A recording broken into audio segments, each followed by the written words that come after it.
Selamat datang di Sobat Parlay. Channel ini menyajikan analisa pertandingan, statistik, dan prediksi parlay yang disusun secara objektif dan terukur. Gunakan sebagai referensi, dan tetap bijak dalam bermain. Berikut prediksi parlay tanggal 31 Maret 2026. Pertama ada pertandingan dari kualifikasi Piala Dunia Zona Eropa, yaitu Bosnia versus Italia. Mari kita buat analisa singkat. Untuk pasarannya sendiri, Italia for 1 bola dan over-under 2/4. Ayo langsung kita analisa. Bosnia sebenarnya bukan tim yang terlalu konsisten belakangan ini. Performa mereka naik turun, dan saat menghadapi tim besar biasanya mereka cukup kesulitan, terutama di lini belakang. Selain itu, produktivitas gol mereka juga tidak terlalu tinggi. Sebaliknya, Italia jelas punya kualitas yang lebih stabil. Secara permainan mereka lebih rapi, build up lebih terstruktur, dan pengalaman juga jauh di atas Bosnia. Tapi memang, Italia bukan tipe tim yang selalu menang besar. Mereka cenderung lebih pragmatis dan efisien. Dari sisi head-to-head, Italia punya keunggulan, menang di sebagian besar pertemuan. Secara kualitas memang beda level. Namun menariknya, beberapa pertemuan cenderung tidak terlalu high scoring. Skor lebih sering terkontrol. Secara gaya main, Bosnia lebih banyak bertahan, tunggu counter, tapi finishing terbatas. Italia dominan penguasaan bola, build up sabar, tidak terlalu terburu-buru. Ini bikin match agak tricky. Secara kualitas, Italia jelas lebih unggul. Dan kali ini market juga kasih for ke Italia, bukan tanpa alasan. Tapi di sisi lain, Italia jarang benar-benar menghajar lawan dengan margin besar. Untuk total gol, garis 2/2,5 ini cukup rendah, dan cocok dengan karakter Italia yang sering main aman. Artinya ada potensi Italia menang, tapi tidak terlalu besar skornya. Prediksi skor, Bosnia 0 dan Italia 2. Rekomendasi, ambil Italia for 1, masih masuk dengan potensi menang 2-0, atau opsi aman di under 2/4.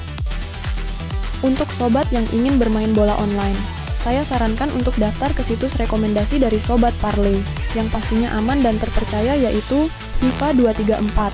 Dan untuk link pendaftaran bisa klik link yang sudah saya pin di kolom komentar. Baiklah, mari kita lanjut ke pertandingan selanjutnya. Pertandingan kedua masih di kualifikasi Piala Dunia Zona Eropa, yaitu Swedia versus Polandia. Mari kita buat analisa singkat. Untuk pasarannya sendiri, Swedia for setengah bola dan over-under 2/4. Tanpa menunggu lagi, langsung kita analisa. Swedia belakangan ini performanya tidak terlalu stabil. Mereka kadang bisa tampil solid, tapi di beberapa laga juga terlihat kurang tajam di lini depan. Masalah utama mereka ada di finishing yang sering tidak maksimal. Sementara Polandia punya materi pemain yang cukup berbahaya, terutama di lini serang. Mereka cenderung bermain lebih direct dan mengandalkan efektivitas, meskipun secara permainan tidak selalu dominan. Dari sisi head-to-head, kedua tim sebenarnya cukup berimbang. Hasil pertemuan tidak terlalu jomplang. Sering terjadi laga yang ketat. Namun menariknya, pertemuan mereka cenderung tidak terlalu banyak gol. Skor sering tipis. Secara gaya main, Swedia lebih terorganisir, main sabar tapi kurang tajam. Polandia direct, cepat ke depan, mengandalkan momen. Secara overall, kualitas kedua tim tidak jauh berbeda, tapi market sedikit condong ke Swedia dengan for 0,5, tipis banget. Artinya Bandar melihat Swedia sedikit lebih unggul, kemungkinan karena faktor kandang, garis miring kestabilan permainan. Untuk total gol, garis 2/2,5 ini standar cenderung rendah, dan cocok dengan karakter kedua tim yang tidak terlalu eksplosif. Artinya potensi laga berjalan ketat dan minim gol cukup besar. Prediksi skor, Swedia 1 dan Polandia 0. Rekomendasi, ambil Swedia for setengah, atau opsi aman di under 2/4. Selanjutnya masih dari kualifikasi Piala Dunia Zona Eropa, yaitu Kosovo versus Turki. Mari kita buat analisa singkatnya. Untuk pasarannya, Turki for 4,5 dan over-under 2,5 gol. Ayo langsung kita analisa. Kosovo sebenarnya bukan tim yang bisa diremehkan. Mereka cukup solid saat main di kandang dan sering merepotkan lawan dengan permainan fisik serta pressing. Tapi masalah mereka ada di konsistensi, terutama saat menghadapi tim dengan kualitas lebih tinggi. Sebaliknya, Turki punya kualitas individu yang lebih baik. Mereka cukup agresif dalam menyerang, transisi cepat, dan punya variasi serangan. Namun, kadang mereka juga kurang stabil di lini belakang. Dari sisi head-to-head, Turki secara kualitas tetap di atas. Pengalaman dan kedalaman skuad lebih unggul. Namun menariknya, Kosovo sering bikin laga jadi tidak mudah, terutama kalau main di kandang. Secara gaya main, Kosovo lebih ke fisik, pressing, dan mengganggu ritme lawan. Turki ofensif, cepat, tapi kadang defense kurang rapi. Ini bikin match agak tricky. Secara kualitas, Turki lebih unggul, dan market kasih 4,05 ke Turki, masih cukup wajar. Tapi, Kosovo bukan tipe tim yang gampang dikalahkan begitu saja. Untuk total gol, garis 2,5 ini cukup netral. Melihat gaya main Turki yang ofensif plus defense yang kadang bocor, artinya ada potensi gol dari kedua tim. Prediksi skor, Kosovo 1 dan Turki 2. Rekomendasi, ambil Turki 4,5, atau bisa pertimbangkan over 2,5 jika cari odds lebih tinggi. Selanjutnya tetap di kualifikasi Piala Dunia zona Eropa, yaitu Republik Ceko versus Denmark. Mari kita buat analisa singkatnya. Untuk pasarannya sendiri, Denmark 4,5 gol dan over-under 2/4. Ayo langsung kita analisa kekuatan kedua tim. Republik Ceko belakangan ini tampil cukup solid, terutama saat main di kandang. Mereka punya organisasi permainan yang rapi dan cukup disiplin, tapi memang untuk urusan menyerang kadang masih kurang tajam. Sebaliknya, Denmark punya kualitas tim yang lebih merata. Secara permainan, mereka lebih modern, build up bagus, dan transisi juga cepat. Selain itu, Denmark juga cukup konsisten saat menghadapi tim level menengah seperti Ceko. Dari sisi head-to-head, Denmark cenderung lebih unggul.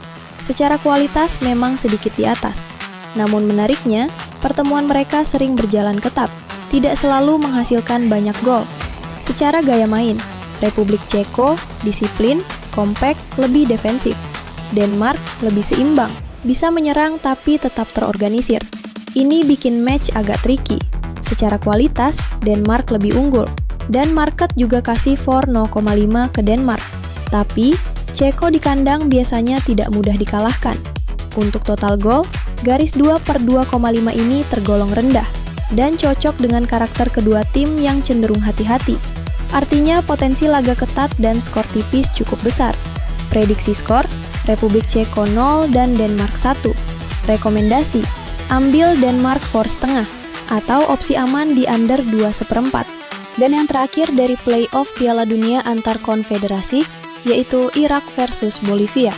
Mari kita buat analisa singkatnya. Untuk pasarannya sendiri, Irak 4/4 dan over-under 2. Ayo langsung kita analisa kekuatan kedua tim. Irak tetap dikenal sebagai tim yang cukup disiplin dan terorganisir. Mereka jarang bermain terlalu terbuka dan lebih mengutamakan keseimbangan. Tapi memang untuk urusan mencetak gol tidak terlalu tajam. Sementara Bolivia masih punya masalah yang sama. Secara kualitas, tim mereka di bawah Irak, dan lini belakang mereka cukup rawan. Apalagi tanpa faktor altitude, kekuatan mereka jadi jauh berkurang. Karena ini dimainkan di tempat netral, tidak ada keuntungan kandang, jadi benar-benar mengandalkan kualitas tim. Dari sisi kualitas, Irak sedikit lebih unggul. Dan kali ini market mulai condong dengan kasih 4,025 ke Irak. Namun menariknya, 4/4 ini masih sangat tipis. Artinya keunggulan Irak tidak dianggap besar. Secara gaya main, Irak kedisiplin, tempo lambat, tidak terlalu agresif.